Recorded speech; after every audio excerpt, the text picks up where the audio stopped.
Hello everybody, and I hope you're having a fantastic day. And in this video I'm coming back at you with another treasure spawn, and this time we're going to be talking about the one with Extraordinary Alchemist Hohenheim. There's not much feature gear. In fact, there's almost nothing new besides the monster, so this is going to be more of a shorter treasure spawn. So anyways, let's actually talk about the monster and everything surrounding it. This monster, just like for Japan, is going to be for the 40 cost light dragon, and definitely a monster like this. There might be other monsters I can't think of at the moment, but this monster is going to be a highly recommended monster, and it's only one small ability of why it's highly recommended, because everything else you can get from other stuff. But anyways, let me actually talk about it, everything surrounding it. Okay, so to start off with, it has an ability power of 430, it damages one and random enemy 10 times with a success value of 100, so that's going to be pretty good damage, especially when you're fighting against this light dragon, because this light dragon and some of the other monsters, they're running a more of defensive strategy. Now, when you fight Cinderella and the light dragon, they're definitely going to feel more offensive, especially Cinderella, but almost all of like the monsters you will be fighting, if not all of them, I think like at least 3 of them are going to run some sort of or some form of or reduce magic and physical damage reduction type deal, and you definitely want Piercer for that. You definitely want Piercer. And on top of it, I know Aladdin and the 40 cost dragon in the back, and I think some of the other monsters, they do heal once, but mainly Aladdin and the 40 cost, they're going to have like a war to keep them healing, and then they're going to do like a constant heal effect. So you definitely want like a consistent removal of that healing technique, or if you can't do that, this Alchemist, Hohenheim, ability to reduce HP recovery effects for all enemies by 40% helps, especially if you stack him twice. Oh my god, that's going to really help. The HP recovery effects it's not like it's something that you can just like remove, right, and then they'll like do it again, because like they're gonna have increased action speed, so most likely it's only going, like if you remove it, it's only gonna last for like 15-20 seconds, maybe 30 seconds, and then they're going to bring it back. With Hohenheim's reduce HP recovery effects for all enemies by 40% for 60 seconds, this is not one of those things that you can remove. Like, it's going to stay there for them for a long time, and because of that, they're going to receive a lot less HP, and it's going to be guaranteed. It's going to be for that full 60 seconds, so you're not going to be using this, right, and it's not going to be in vain, like, for anywhere from 3 to 30 seconds later. It's going to stay there for that full 60 seconds, and work its butt off for you and your team. And let me tell you, the HP recovery effects is by far the most useful and best ability Hohenheim, or yeah, did I say it right? No, Hohenheim, I'm gonna get them mixed up, have against this 40 cost dragon. Absolutely, out of everything I'm about to read here, this is the best ability. This is the reason why he's going to shine the most. There's another one too. Unison dodge gains is also going to help out a lot. You're going to want that, especially when you hit the 40 cost dragon, because when you hit the 40 cost dragon, she's going to, each and every move or each and every other move or something like that, she has a move that she uses a lot that's going to take away cost, and she's got a move to reduce the use of dodge gains. And on top of it, she also has like one move that she occasionally uses, I think, and Cinderella does as well. They just straight up like take away your use of dodge by a certain amount. So definitely the use of dodge gains is going to help out for sure. Okay, so with the rest of its abilities, it increases the stats of all allies by 60%. Definitely you want that buff, that DPS buff. Defense buff will help, not as much though, because they're running more of a defensive strategy. When you get to Cinderella and the 40 cost, this will help out, but you definitely want damage over defense. Now keep in mind, you do want defense so you could survive, but defense isn't going to be like highly needed, or it's not going to be the highly orientated thing. You're definitely going to want offense, especially since one of the rules for the light dragon is that it's going to have 30% reduction in attack and magic attack. So right there, they're pretty much telling you right before you even start this that they're going to be more tanky, and because of that, you want more damage. So definitely the increased stats of all allies by 60% is going to help. The reduced physical and magical damage taken all allies by 0 twice, not going to be helpful all too much. It might help out if you manage to pop this at the right time. The increase, this is pretty much all element attacks by 4 for 90 seconds. This is going to help out.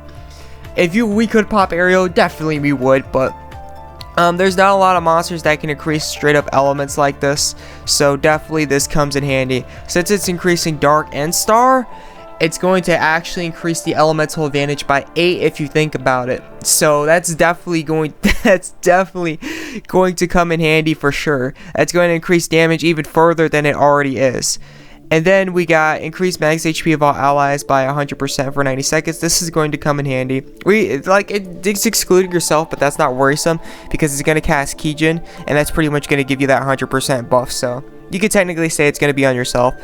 And then it casts Kijin, nullifies debuffs, nullifies Unison Gauge reduction. This is going to be very, very good because they're going to be nullifying Unison Gauge reduction. When you first start off, usually when you're doing the 40 cost dragons, right, you're used to them starting off with reducing the Unison Gauge to 0. This one's not going to do this. This one's going to be an overtime thing. This isn't, I'm going to reduce the Unison Gauge one good time, and then after that, you're set in stone. You just got to make sure you survive doing the right things. This one's going to be like, no, I'm not going to do that right away. I'm going to get a 100% physical and magical damage barrier. I'm going to cast ward, and then I'm going to keep using moves that decrease use to gauge gains and decrease how much cost you have. That's pretty much how this dragon's going to work out. Because of that, you definitely nullifies use to gauge reduction is going to help. And then the rest is going to help too, especially Piercer. You definitely want a monster with Piercer. Piercer is a near must need, if not must need. You're either going to want something that's going to stop that HP heal, or Piercer, at least if you plan on doing Carnage. You're probably going to want both if you're doing Purgatory or anything higher, but at least you want a Piercer monster. Pompon is a Piercer monster, so if you have Pompon, it's definitely going to help out for sure, because Pompon gives that cost. Definitely, it's going to give a cost back to your character, so that's kind of sad, but it's definitely going to give Piercer, and because of that, it's going to really help out. I'm sorry for the messages, but you might have to deal with them for a second. So definitely, this monster is, I think, actually a near necessity. If not, would I will for this? Could I will for this? Probably not, sadly. I don't think I'm going to be able to, for sure, sadly. I actually used a good amount of my gems on this one, so that way I can increase my gear score and actually help out with other sets. So yeah, I don't think it's going to be possible, sadly, but if I could, definitely, if they were to actually like not rush guild battles and come out with this next week, I definitely would have been able to, all hands down, get this monster. But yeah, it's pretty much covering the monster and everything surrounding it. Okay, so from here, literally no other feature gear to talk about, so we're just going to be talking about the treasure spawn and everything surrounding it. 52,200 to start off. They're going to have, it looks like, no rates for the monster. They might have rates, but they're so microscopic, they're not even worth talking about. To actually obtain it within the gear spawn, and by gear spawn, I mean like right here, when you're spawning and you get like the SSRs, the rares, the super rares, it's probably not going to pop out at all. Like, the chance, if you manage to make it pop out, it's going to be like extremely, like, you're really lucky, because almost never in history has anybody really obtained anything featured from the gear spawn itself when doing a treasure divine race. Anyways, moving on from there, unless they have rates up. They have rates up, then that's a different case, but usually they don't have rates up, so that's not the case. Anyways, moving on from there, we have 6 chests, and we have 1k medals in one of the side chests, and then we got a total of 1k in the side chest, and then 1k in the jackpot, split up to 400 and 600 and 2 side chests. That right there is pretty dang nice amount of medals, especially considering that this is going to be the only feature gear within here.